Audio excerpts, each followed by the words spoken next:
Many years ago in a kingdom far, far away, there lived an emperor, a very wealthy emperor who spent all of his money on fine clothes. He loved new clothes and really couldn't care less about reviewing his soldiers or going to the theater or riding in his carriage, unless it gave him the opportunity to show off his new clothes. The kingdom was very busy and everyone was happy, and the emperor received many visitors each day.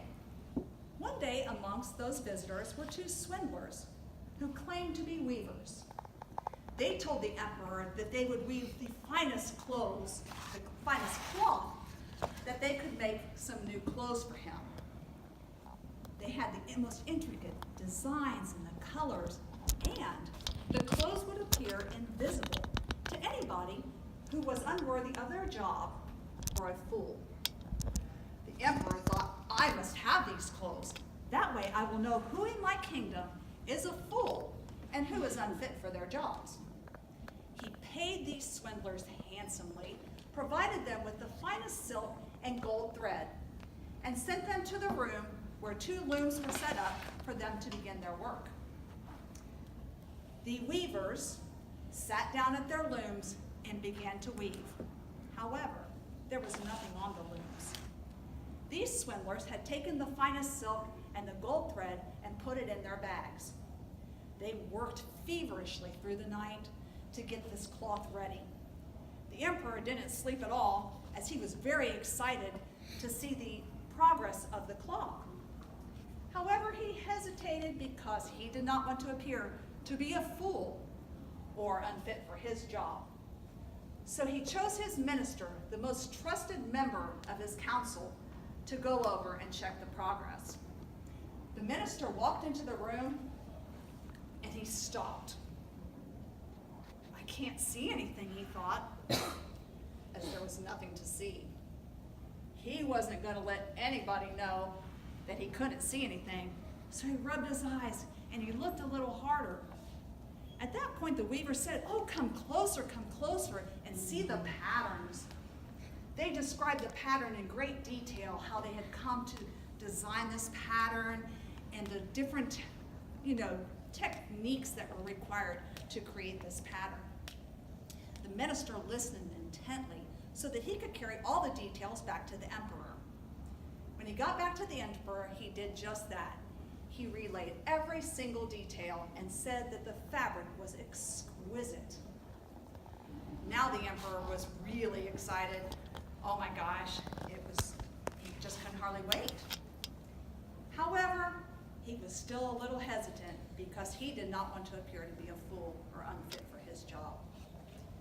He then chose a counselor that was also like the second in command, another trusted member of the kingdom, to go check it out.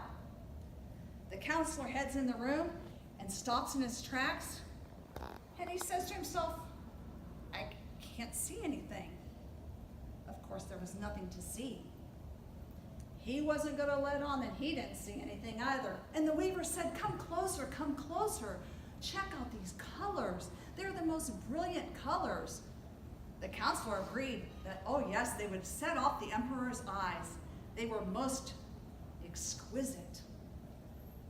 Well, when he sent his report back to the emperor could stand it no longer. He gathered up his council along with the minister and the counselor that had already been there to see it and walked over to the room to see this beautiful fabric. As he walked in the room, he thought, oh, could it be I'm a fool? Or perhaps I'm unfit for my job. The counselor and the minister were raving at this point about, oh, Your Majesty, can you see all the exquisite colors and the textures and the patterns in this cloth?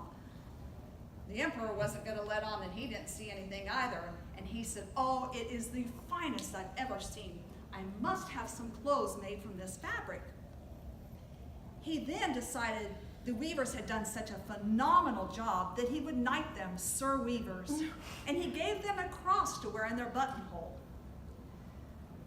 The weavers burnt 16 candles and worked feverishly through the night on the fabric. They held it up. They cut it with big scissors. they sewed with a huge needle that had no thread in it. And that morning, early in the morning, they went to the chambers of the emperor to tell him his clothes were ready. They held up piece by piece. Here are your trousers, your majesty, and here is your jacket and your robe with a long train. It is like spider webs. It will be as if you have nothing on. The emperor agreed as he undressed in front of his mirror, and the swindlers helped him on with each piece. Here are your pants, and they fastened around his waist. They helped him on with the shirt, and they buttoned each button, and then they gave him his robe, which they tied around his neck. He stood in front of the mirror, the emperor did, and he looked at himself, and he said, handsome indeed. There was a big procession that day, and the emperor was delighted that he was going to get to show off his new clothes. The court members that were assigned to carry his robe picked up the train and held it high in the air. And he went outside to stand under the canopy that he was to walk under as the procession proceeded through the kingdom. As he went through the kingdom, all of the people were going on and on about the beautiful fabric. It was the most magnificent clothing that the emperor had ever worn. And the emperor was walking with pride. Nobody in the kingdom was going to tell him, say anything different, that he wasn't wearing anything at all. Until a small voice, a very small child in the crowd, holding his father's hand, said, "Daddy, the emperor doesn't have any clothes on." And his dad said such foolish gibberish. "Oh, it's just a child speaking." But the whispers began to trail through the crowd. The emperor has no clothes on. The emperor has no clothes on. The whispers became a roar. The emperor has no clothes on.